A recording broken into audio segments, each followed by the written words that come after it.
Hello, World Economic News for Tuesday. Opening picture you might want to pause and have a look at, and meanwhile I'll read recent polls on taxes and spending, and if you follow the link there are more to be found there. An April 6th NBC Wall Street Journal poll found that 61% of people, obviously in America, favour a balanced budget amendment to the Constitution. 61% balanced budget amendment, down from 71% in 1995. That's surprising, isn't it, really?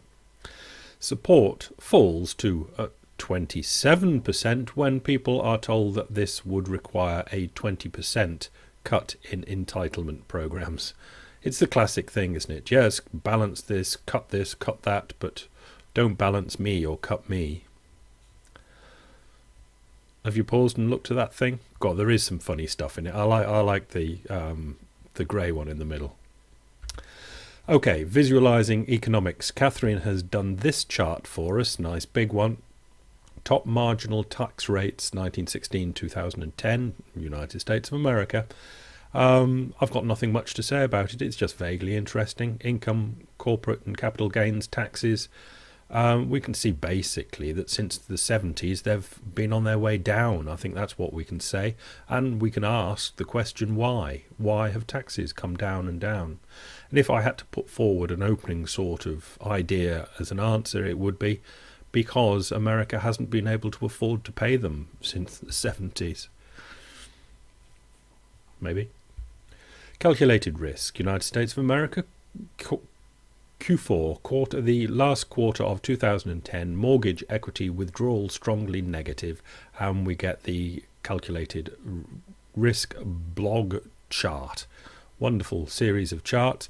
This one goes back to 1980, and this is mortgage equity withdrawal as a percentage of disposable income. And we can see through the 80s, the 90s, up to about 2000, it was 2 or 3 4% of disposable income was mortgage equity withdrawal. But then in the noughties it started getting a bit naughty and was up to 8 and 10. Well, no, it never got to 10%, but it got over 8% for a goodly while of disposable income was taking money out of the house like an ATM. But we can see starting quite early, 2006, it plummeted, and nothing has been the same since. And it's obviously well down at the moment. Across the Atlantic, Ireland's business blog. This is The Guardian, and Lisa O'Carroll, who writes a good line on Ireland. Ireland's dirty little secret, tracker mortgages.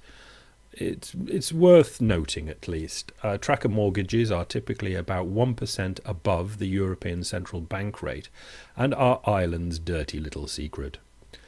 Few own up to having them because their mortgage rates are rock bottom while everyone else is on variable rate and suffering.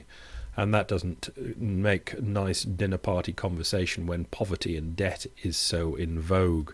There are quite a few people around the place actually with these sort of very low mortgage tied to this one is ECB rate, which they've just gone up 0.25%, but that's nothing, is it really? They're still well on the bottom. There are LIBOR and Euribor based mortgages out there, and the people are doing very nicely off them with the rates being so low. Moving on, business, etc. Ireland's banks downgraded to junk status. This, you see, Lisa O'Carroll was pointing out that the banks were trying to buy the people off these mortgages because obviously the Ireland now has to borrow at about 5% the money. So they're borrowing at 5% and getting paid for the mortgages at about 1.5%. Completely the wrong way around for banks that are obviously losing a fortune. Ireland's government-backed banks are now officially junk, following a downgrading of the long-term deposit ratings of 4 surviving banks by ratings agency Moody's. The decision to downgrade Bank of Ireland, Allied Irish Bank, EBS, Building Society and Irish Life and Permanent follows the move to cut Ireland's own, this is Ireland's, the islands rating status to one level above junk status it was cut down to last week. This morning's Financial Times, Gideon Rachman's blog, the European Union is in deep trouble, and this is a play on the word union, as in union. What do the following stories have in common? France has started to block trains from Italy to intercept illegal migrants from North Africa. A Eurosceptic party has made big gains in the Finnish general election. Political squabbling in Portugal is raising doubt about the country's ability to negotiate a bailout, and there are growing demands in Greece for the country to default on its debts. That's obviously by the people, and the answer is that they're all symptoms of the same problem. The political understandings that underpin the EU are beginning to unravel. In other words, times are getting rough, and the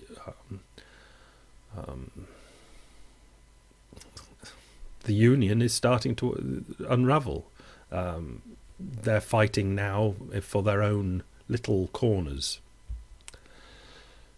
Was it ever thus? Catherine Marini, this is from Greece, Catherine Marini, restructuring speculation dogs Greece.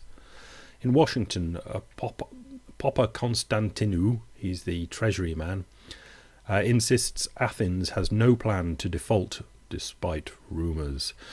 Greece will prove doubters wrong by returning to growth and avoiding debt restructuring, Finance Minister Georgios Papakonstantinou told reporters in Washington on Sunday in an attempt to douse growing rumours about Athens having to default. That's Greece having to default, Athens representing Greece. Later in the article we get, however, European Commission sources told Sunday's Catherine Marini that during a recent visit by officials from the EC, the European Central Bank, and the IMF to Athens, Papa Constantinou raised the issue of extending the maturities on all Greek debts of about 340 billion euros, and that's not just the 110 billion euros it has borrowed from the Troika. The Troika is the EC, ECB and IMF. So, what did he say? Avoiding debt restructuring. Well, they're just lying bastards, aren't they? But you can't blame them. What do you do when you're absolutely in an impossible situation? Lie and hope. Pray.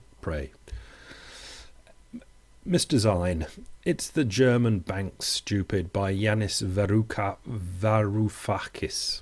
And it's just succinct and gives us a good story that goes behind the other European stories that I've just been doing there.